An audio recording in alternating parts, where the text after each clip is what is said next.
আল্লাহ তাআলা বলছেন যে যারা ইসলামকে পছন্দ করে না, যারা ইসলাম বিরোধী শক্তি, যারা ইসলামের ধ্বংস চায়, তারা চায় তাদের মুখের ফুৎকারে ইসলামের আলোকে তারা নিভিয়ে দিবে।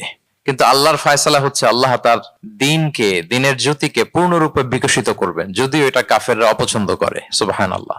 এবং তিনি আল্লাহ তাআলা রাসূলকে প্রেরণ করেছেন হেদায়েত দিয়ে আর সত্য ধর্ম দিয়ে, দ্বীনে হক দিয়ে, যাতে করে মানব রচিত যত ধর্ম আছে, মতবাদ আছে, সবকিছুর কবর রচনা করে এগুলোর উপরে আল্লাহ তাআলা দ্বীন ইসলামকে বিজয়ী করতে পারেন, যদিও এটা মুশরিকদের কাছে খুব অসহনীয়।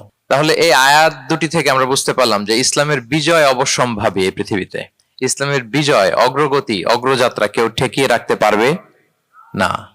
কিন্তু ইসলাম বিরোধীরা চায় ইসলামের অগ্রযাত্রাকে তারা নিভিয়ে দিবে, ইসলামের জ্যোতিকে মুখের ফুৎকারে নিভিয়ে দিবে। আওয়াজ করে বলেন তো, কাফিররা, ইসলাম বিরোধীরা মুখের ফুৎকারে আল্লাহর এই দ্বীনের জ্যোতি বা আলোকে কি কখনো নিভাতে পারবে? বলেন, কোশ্চিনকালেও পারবে না।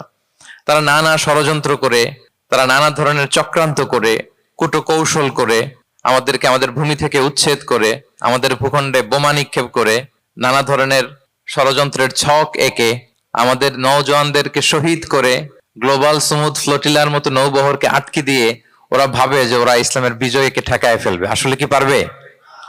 না। আল্লাহ বলেন, আমি ইসলামের জ্যোতিকে পূর্ণরূপে বিকশিত করবো। আল্লাহু আকবার। এটাকে কেউ ঠেকাতে পারবে না। তাহলে ইসলামের বিজয় অবশ্যম্ভাবী। এটা হচ্ছে আজকের আমার আলোচনার টপিক, যে ইসলামের বিজয় এটা অবশ্যম্ভাবী, অ্যাবসলিউটলি অ্যাবসলিউট, এটা হবেই। এটাকে কেউ ঠেকাতে পারবে না। ওয়াদাটা কার বলেন তো? সবাই একটু আওয়াজ করে বলুন, ওয়াদা কার? এটা আল্লাহর ওয়াদা, যে আল্লাহ তাআলা তার জমিনে তার দ্বীনকে তিনি বিজয়ী করবেন, ডমিনেন্ট করবেন, পাওয়ারফুল করবেন। পৃথিবীর কোন শক্তি ইসলামের এই বিজয়কে, অগ্রযাত্রাকে আটকাতে পারবে না। ইসলামের বিজয় সুনিশ্চিত। ইসলাম বিজয়ী হবেই, আপনাকে নিয়ে বা আপনাকে ছাড়া, আমাকে নিয়ে কিংবা আমাকে ছাড়া। আই রিপিট, আমি আবারও বলছি, ইসলামের বিজয় হবেই হবে, আপনাকে সহ বা আপনাকে ছাড়া, আমাকে সহ বা আমাকে ছাড়া, বিজয় হবেই। সো আমি যদি এই মহাবিজয়ের একটা অংশীজন হতে পারি, এটা আমার জন্য লাখ। কি বলেন? এই বিজয়ের পার্ট যদি আমি হতে পারি, এই ভিক্টরির একটা পার্ট যদি, অংশ যদি হতে পারি, তো এটা আমার জন্য ব্লেসিংস, আমার সৌভাগ্য। ঠিক কিনা বলেন? এখন বলেন, আমরা সেই সৌভাগ্যের অধিকারী হতে চাই কি চাই না? হতে চাই না সবাই? আল্লাহ তাআলা কবুল করুক, আমরা পড়ে আমিন। তাহলে আল্লাহর ওয়াদা, ইসলামের বিজয় হবেই হবে, সুনিশ্চিত, কোনো সন্দেহ নাই। কেউ এই বিজয়কে ঠেকাতে পারবে না।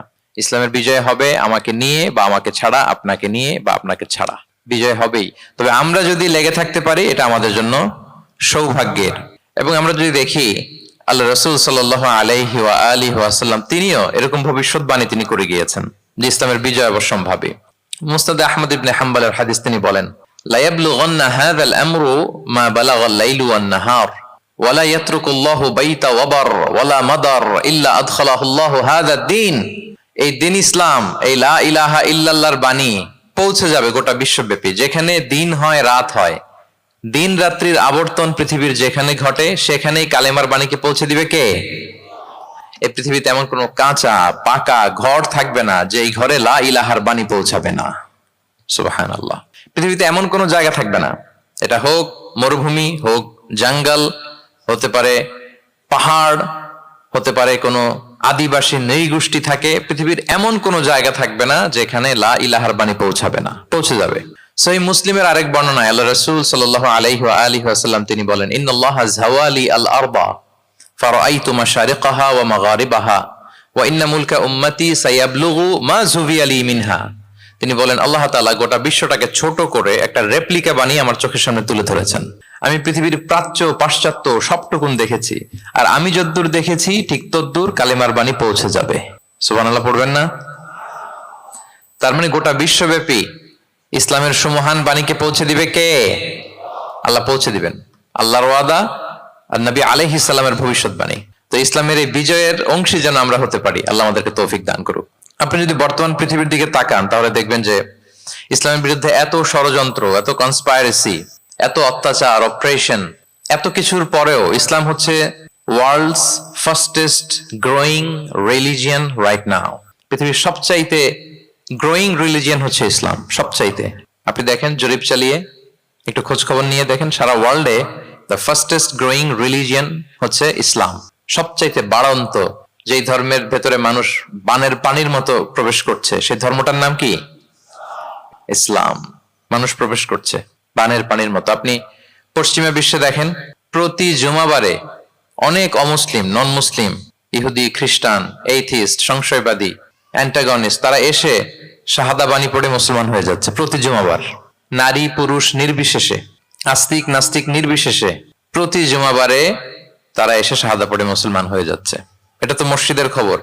রাস্তাঘাটেও আমাদের পশ্চিমা বিশ্বের দায়ীরা রাস্তার মধ্যেও দাওয়াতি কাজ করে, আলহামদুলিল্লাহ। এটাকে স্ট্রিট দাওয়া বলে। এই যে এরকম টেবিল নিয়ে বসে কোরআনের ট্রান্সলেশন নিয়ে, কিছু ইসলামের সহজ সরল বই নিয়ে তারা নন মুসলিমদের সাথে ইসলাম নিয়ে কথা বলে।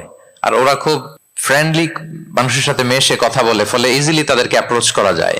তো তাদেরকে অনেকে জিজ্ঞেস করে যে তোমার ধর্ম কি, তোমার বাবার ধর্ম কি, what do you think about life after death, মৃত্যুর পরের জীবন নিয়ে তোমার ভাবনা কি, তোমার দাদা কোথায় গেল, তোমার বাবা কোথায়, তো চলে গেছে, তুমিও কোথায় যাবা। এইভাবে যখন জিজ্ঞেস করে নন মুসলিমদেরকে, তাদেরকে যখন ভাবায়, ভাবাতে ভাবাতে ভাবাতে ভাবাতে ইসলামের বাণীগুলো যখন তাদের সামনে পেশ করে, তারা যখন কনভিন্সড হয়, অনেক খ্রিস্টিয়ান, অনেক জুইশ, অনেক নন মুসলিম ওই রাস্তার ওই দাওয়া কাজের মধ্যে, স্ট্রিট দাওয়াতেই ওইখানেই ঘোষণা দেয় আশহাদু আল্লা ইলাহা ইল্লাল্লাহ ওয়া আশহাদু আন্না মুহাম্মাদান আবদুহু ওয়া রাসূলুহু। রাস্তায় আধা ঘন্টা দাওয়া কাজের মধ্যেই ওরা কনভিন্সড হয়ে মুসলমান হয়ে যায়। হ্যাঁ, ওয়ার্ল্ড ফাস্টেস্ট গ্রোয়িং রিলিজিয়ন। গোটা বিশ্বব্যাপী এভাবে ইসলামকে আল্লাহ তাআলা ছড়িয়ে দিচ্ছেন, গোটা বিশ্বব্যাপী ছড়ায় যাচ্ছে। কেউ এর অগ্রগতিকে থামায় রাখতে পারবে না, অসম্ভব।